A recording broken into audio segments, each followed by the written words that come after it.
So anyone that's been through basic training knows that when you go through basic training, there's typically a hierarchy of fear. And, it starts with the master corporal, who's sort of a frightening person. Then it gets to the sergeant, who amps it up a bit. When it gets to the warrant, that's just God personified with the wrath of Zeus and the hammer of Thor. And if he gazes your way, you'll turn into ice and just fall into a million pieces. It's just the most... And in fact, the very first day that we met the warrant officer for the course, I remember this guy came in. Now, I know that there's some kids in the room, and I want to explain what happened, so I'll try and talk in code, shall I? Okay.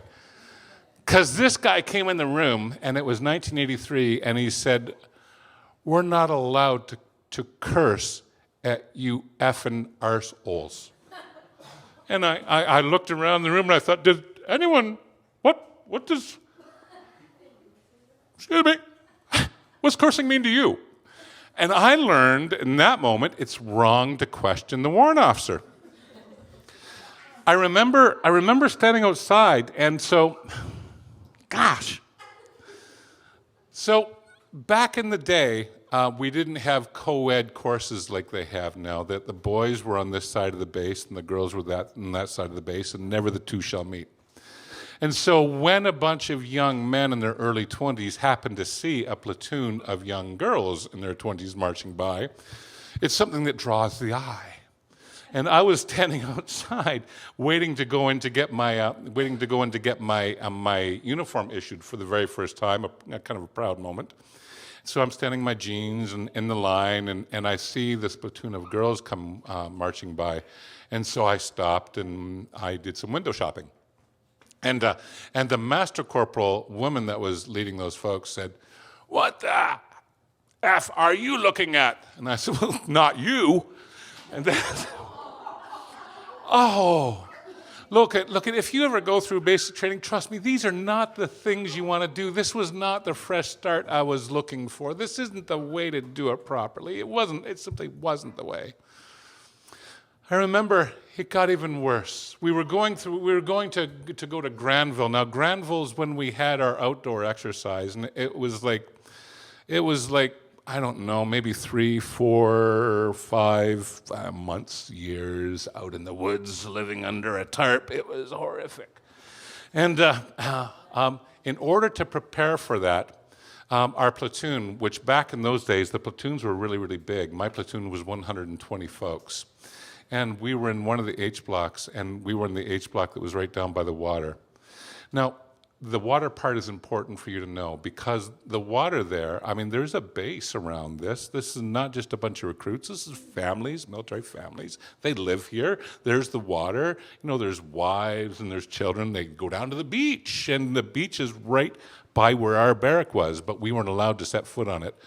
Penalty of death or loss of a limb or something like that. So they take us back into the hollow part of the H block. We're sitting outside on this bright sunny day, and we're getting ready for this experience, this extended field experience out in the wilds of Granville. And the warrant officer, what the heck? Warrant Officer Montrell was his name, most frightening man I've ever met. Warrant Officer Montrell is going to give us a lecture in field hygiene. Now, this story is not for the faint of heart, because Warrant Officer Montrell said every day at breakfast, lunch, and supper, you are going to get a boxed lunch, except one day when we're going to eat out of hay boxes. Now, when you get your boxed lunch, you'll notice in it these little wet naps. They're meant for dabbing your lips and keeping yourself proper. Do not use them. Put them in your pocket. Now, at nighttime, when you crawl into your sleeping bag, you're going to take your clothes off. You're going to push your clothes down to the bottom of your sleeping bag. You will then have your wet naps, and you will use your wet naps to clean yourself. He means to clean yourself. He means yourself, not your face. And so, Warrant Officer Montrell stands up to show us exactly what he's talking about. It gets worse. Because I'm sitting down on the ground, Indian style, right? Because of my name, I'm really high in the alphabet. That means I got a front row seat. Because of my height, my eyeballs are at a certain level where everything is crystal clear to me. And this guy stands up and he hauls down his drawers and he says, "This is how you clean out in the field."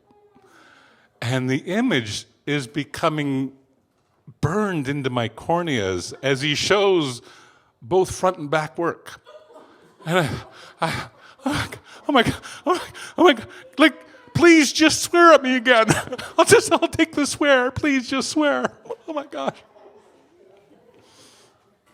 Well, when I finally graduated from basic training, I remember marching in for my last course report. My last course report said, "This private is a weak recruit and will never benefit the Canadian military." That's what it said on my course report. And it devastated me because I was a young man full of pride, full of ego, and full of false self-worth. And when I graduated basic training, I went off to trades training. And the words that this man had spoke, the words that he'd said, this man who said, "We're not allowed to swear at you effing arseholes." This man who stood up and showed us how to wash ourselves out in austere environments. This man who could strike fear in me with a glance had said I had no value and no worth. So I went off on my trades training course. It was a 10-week course. I topped the friggin' thing. I was the top student.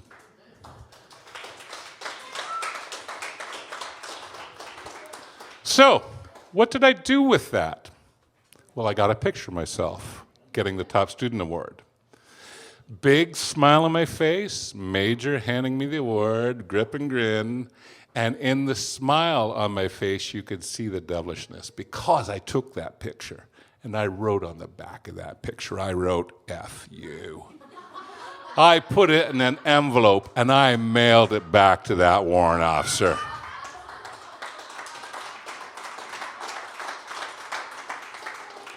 Now, here's the thing. Was that the smartest move on the planet? No. No. As I matured and I pondered those actions and that experience, in my maturity, I started to reflect back on what had happened and what I had done. Because you know what the warrant officer did? Nothing. I never heard a sweet, blessed thing. And I know that I put it in an envelope, and I know that I mailed that picture back to him. And I never heard a sweet, blessed thing. But as I matured, I came to realize what had happened to me. Because if I had been a fly on the wall, I know that I would have seen that warrant officer opening up the envelope, pulling out the picture, seeing it, and going, "Knew he had it in him." That's what he was saying. And so that one message of adversity, you will never be a benefit to the Canadian military. You have no worth and no value in this system, led this young man to a career where I went through the ranks, I achieved a commission, I pioneered new ways of working with people in harsh environments. Ultimately, I landed in the Governor General's house, being inducted into the Order of Military Merit, the second highest order in all of Canada. And it's all because this one guy believed in me and he knew he just had to light the fire. So, when we start talking about new beginnings, I want you to remember everything that the other speakers have said here tonight. New beginnings only come from new endings. And with those new endings, the ability to say, today's the day I close the page on that chapter and I write a new one. When you commit to writing that new one, the universe is possible.